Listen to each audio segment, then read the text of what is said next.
Who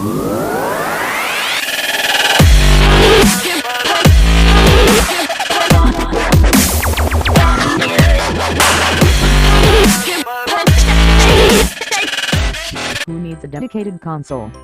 Snapping your Moto Z into the $79.99 Moto Gamepad basically transforms the phone into a handheld gaming device with useful physical controls and cool LED lighting. Casual users are probably served just fine by their touchscreen. But hardcore Android gamers, particularly those into FPS or racing games, will find a lot to like here, despite the fact that not all titles are compatible. The Moto Gamepad looks a lot like the Nintendo Switch. The body is made of black plastic with a grippy, textured back. The distinctive Lenovo Y logo on the back. Lenovo owns Motorola is a red LED that lights up during gameplay, and might draw some attention your way if you play in public. There's a large circular cutout for the camera sensor, if for some reason you want to snap pictures while your phone is still inside the gamepad.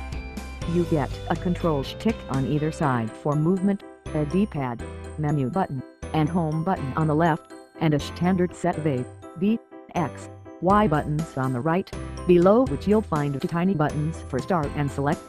There's also a trigger and shoulder button on either side, along with red LED-like strips that blink on when you press any button. Both sets of buttons sit flush and are placed rather closely, so I sometimes pressed more than one by accident. I wish they were more prominent, like on the Nintendo Switch Joy-Cons. The Moto Gamepad is a Moto Mod accessory that works with compatible Moto Z phones. It will seamlessly sync and begin working as soon as you snap your phone on the connection port. The USB-C charging port is used to charge the Gamepad's 1035 mAh battery, which is rated to last for up to 8 hours of gameplay.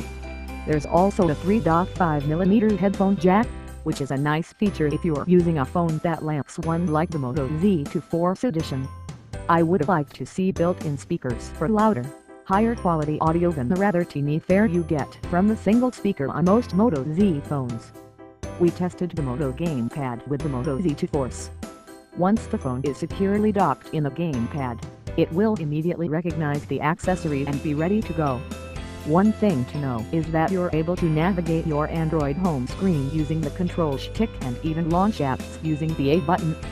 This is handy because it spares you from switching back and forth between the touchscreen and the physical controls when you want to launch a different game. Games that fully support the gamepad are really enjoyable to play. Asphalt 8 is way more fun with physical controls than a touchscreen.